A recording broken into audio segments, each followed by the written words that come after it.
Well, I've seen that my internet is up and running, and of course I've scheduled for myself a nice long multi-hour project. But after that project, things should be kind of just be kind of a fresh spring cleaning of the place. I'm always telling you guys how I have to rearrange my room, and so every so often I do, and it takes pretty much an entire day. Because I have all these little tiny tchotchkes and all these little things. And so now it's the endless moving around of little tiny things, here and there piles of books that I don't have in a proper container. Even though I bought a bunch of containers and all sorts, all kinds of cool containment and shelving and all kinds of stuff. So I've got to move all that around and get it so that it makes much more logical sense than it does now. Because my room is on wrong shui mode. Like, it's got all the shui all fucking wrong. So it functions just not the way it should. So, and I can't really do a whole lot where I do anything in my room that you guys could see on camera, because there's just no way of me doing anything. Like, it's that weirdly shaped in how I have everything. So I'm like, no, you need to move this in this way, that in that way. So I've been doing a lot of Tetris in my mind for months now. And then, shelving units will come, then move, and it just kind of keeps going like that. And I figure, I had to think about it when I once lived with a woman. That is how life is. You're constantly moving stuff around. It's not a bad thing. It's that's the way life is. But so the thing I started thinking about was,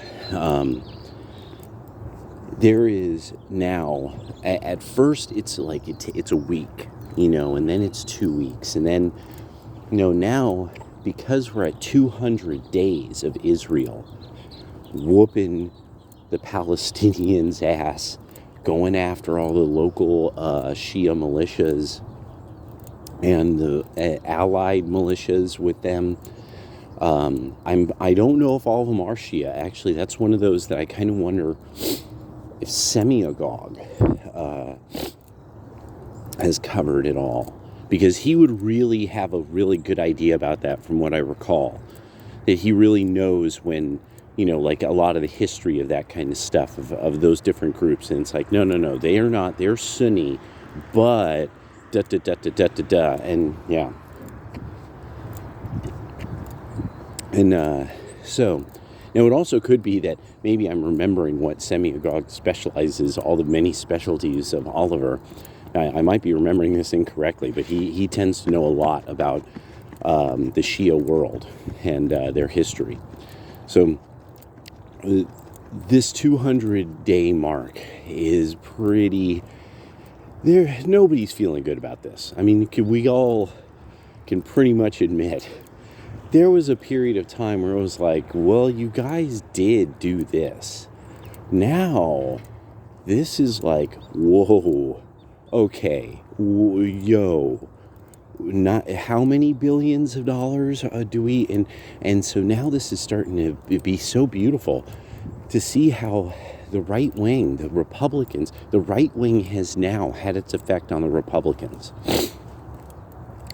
Now people are starting to ask some serious questions that are uncomfortable about Zionists and then about Jews in general and their power over the society. The idea that there's people that the Mossad just dropped a tweet saying that facial recognition, that they're going to keep tabs on these people who protested for pro-Palestine or pro-Hamas. The way that the Mossad account put it was pro-Hamas protests.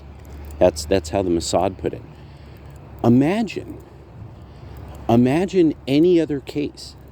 Like, imagine if you had our secret police putting on Twitter if we think you're associated with the communist Chinese, you're never going to get a job. Imagine if that was posted to Twitter by our official secret police.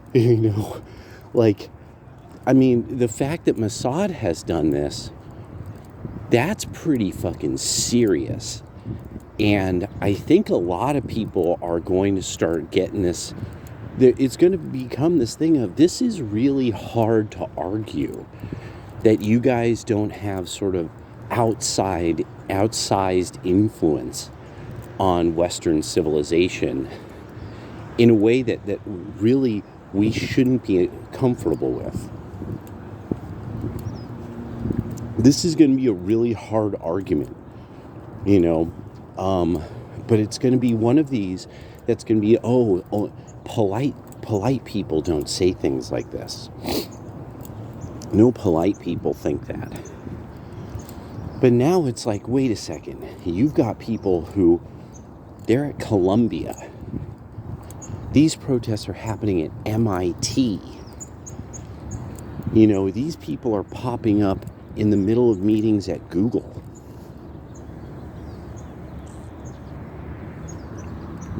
And getting chucked. There's a point at which, okay, one part of this is, now we kind of know who a lot of these kinds of people are.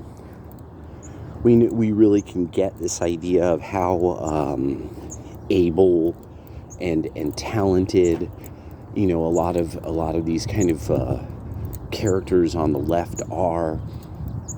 But something that has to be clearly understood at this stage is there's basically a lot of middle class, upper middle class, and wealthy young people, and this is, it doesn't matter if it's the occult revival or this or the 60s and those the rich kids are never going to stop.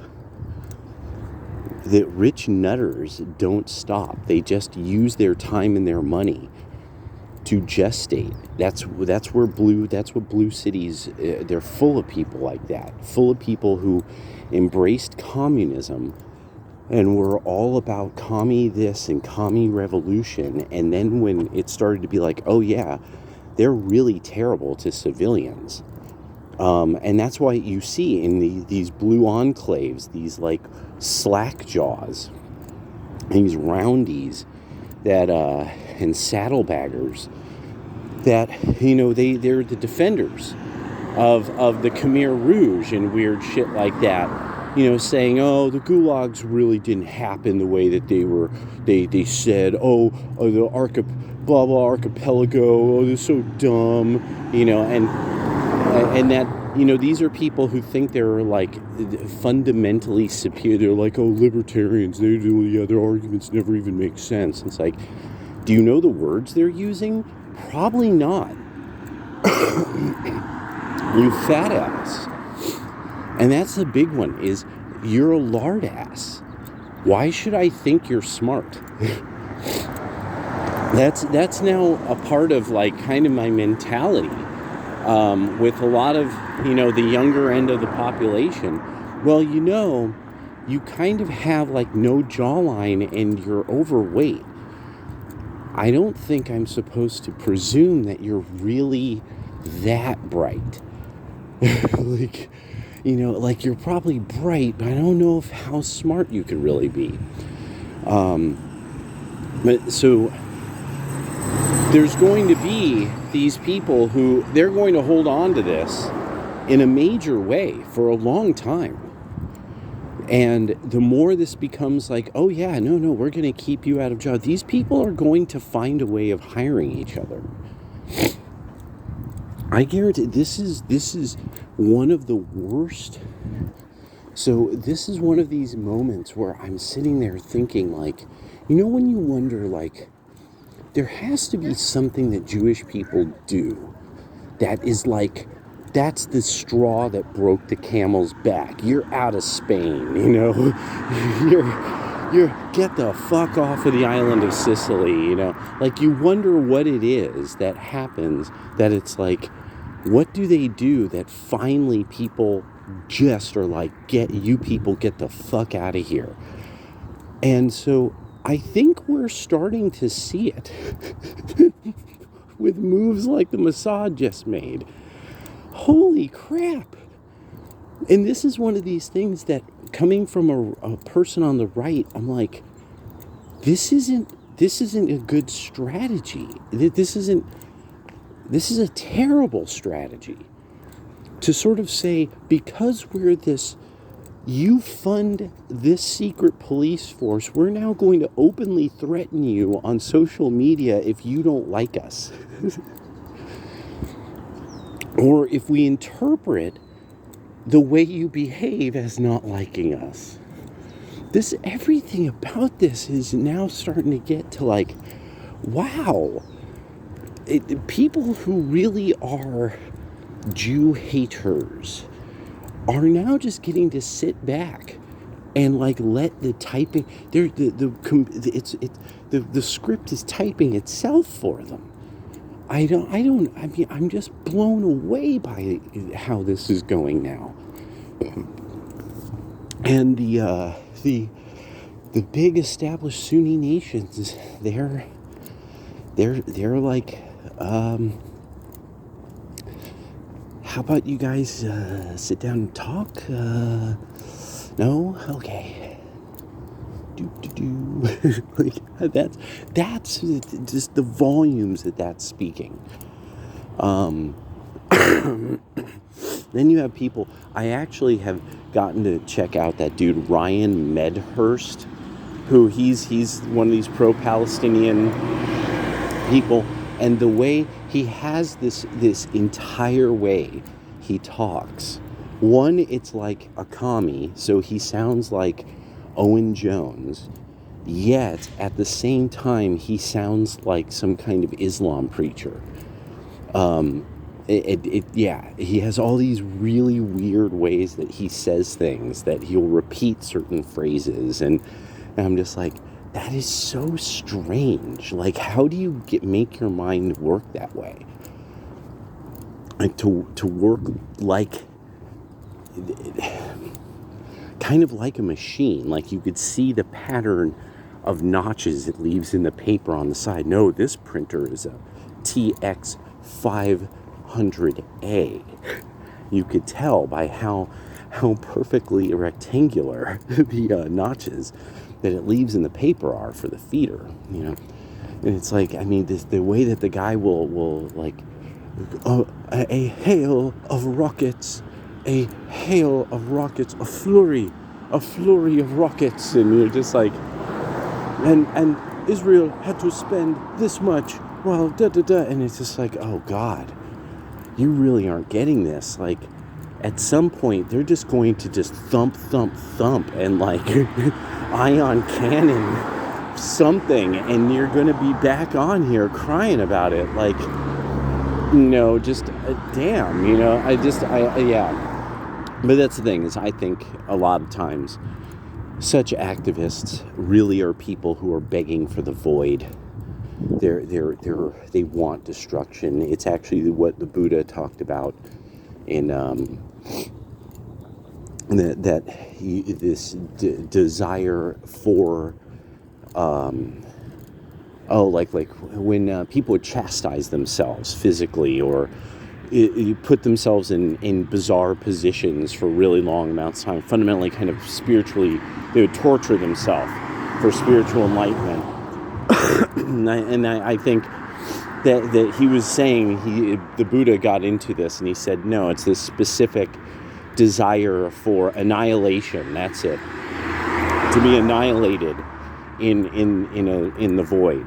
And so that's I think that human drive, especially, I think this is something because of the way that if you had ever watched Islamic propaganda, especially propaganda from the Black Banners, So that's like the types like ISIS and jihadis and things like that. The black banner, the banner of war and death. That those types are obviously people consumed with the void. They're consumed with being annihilated. It consumes them. That it really is what drives them. Is the Islamic form of martyrdom, which is annihilation. It's not really martyrdom in the concept that the term comes from, which is Christianity. That you are killed because of your beliefs. That you hold to your beliefs and that you're then killed. It's not that you go to war in the name of your beliefs. The idea with Christians in war is that the only appropriate war is defensive. And so the idea is that all things, all investments in faith, understanding Scripture, meditating on the Scripture, understanding the truth in the Word, in flesh, Lord Jesus Christ, and like understanding what all those concepts are in the theology, that's defense. That's that, like Aquinas put it, as like that's the fundamental defense. This is even why Buddhist monks who are martial artists, you'll find that there's temples where the guys, they do kung fu and qigong. Well, there's people, they don't know anything about fighting. They've done kung fu. They know a few things, but they're not, these are not men who can like fight people, like they can't get in a ring and start just boxing it, because they're a monk. They study what they study, and then they study what has been passed to them so as to teach them the pith truth. And so that's why with Islam, because so much of it is based on sort of dementing what it comes across and theological ideas that it comes across, because it got all its stories are kind of wrong. Like they're not. It's not a biblical religion. So it takes stories from a bunch of different Mediterranean and Arab Gulf kind of cultures, and sort of mishmashes them. and even stories that end up coming from India and stuff like that, because there were Hindus in Persia and Hindus in the Gulf, in the area that we think of as the Gulf states. What is this dude doing? What is happening? All right, and so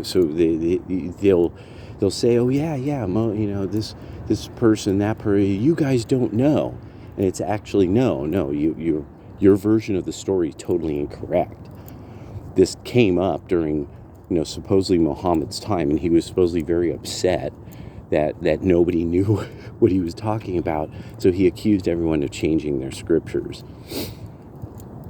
And that's it. Yeah, that's what it comes down to. But it's that Muhammad didn't know what he was talking about. That's the key. The most important thing is he didn't know what he was talking about. It helps knowing like that he was an illiterate, and that he was just, all these stories are something he got from a spirit in a cave that at one point he thought was Satan.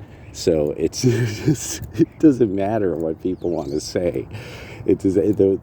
Once you do a theological comparison, you have to sit there and be like, how the fuck did this grow? It said, oh, well, they were allowed to rape, pillage, and then say, well, dude, it's cool, Muhammad.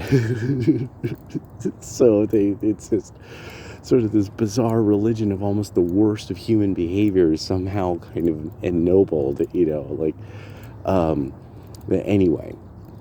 And that at some point people have to be decent to one another just to make life work.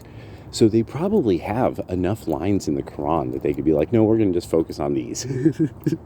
Otherwise, life would be chaos. And that's why what the Sunni are starting to do is really they're trying to make a more modern kind of they're trying to bring it back to what it was like in the 50s when life was pretty fucking cool for them. And so, when they had Khartoum and all these fucking, and Hafiz and great things like that. Like the fact that one of the most well-known samples out of hip-hop history is actually a song from an era of Islam when the women were unveiled, wore skirts and had jobs and went to university, and it just speaks volumes. So I'm just sitting back going, the Jewish liberals are going to have such a tough, this is going to be crazy, like what they're going to have to pull together. I don't even know what to think now about what's happening to the Democratic Party. Like, every day now, I'm like looking, I'm like, what the fuck is this? And it's like, oh, all these students removed from this, all this, and every day something comes up, and I'm like, bro, you guys, do you not understand? Like, without these people being cool with Israel, there's no, like, they're it. The right and Israel have distinct problems. It's these Republican Party members that are like, no, we're going to just keep giving them money. It doesn't matter. But and heaven forbid somebody like Ann Coulter starts shooting her mouth off. Oh my God! If Ann Coulter starts going off about what this could mean for the future. Think about this. Like, right now, there's about a third of the planet that are Muslims, looking at how each party is behaving, and really that, there's a lot of these, remember, there's a lot of these guys that we play video games with them. We know homie. We don't really care about his religion. He's like lives in Canada, things. He knows also, like, no. A lot of these guys who are kind of like base, they don't give a shit. They just play video games. They don't really, they're trying to avoid being involved. Things like that say a lot. This idea of Twitter, we're going to recognize your faces, and now remember, they definitely can scrape from Twitter. Elon is probably, remember, Elon said that he's going to charge, if I remember right, a certain amount of money for you to scrape various types of information, but they're going to scrape Twitter for this. So if there's been people posting to Twitter about their protesting, it looks like the Mossad is going to scrape the information and keep it on a list.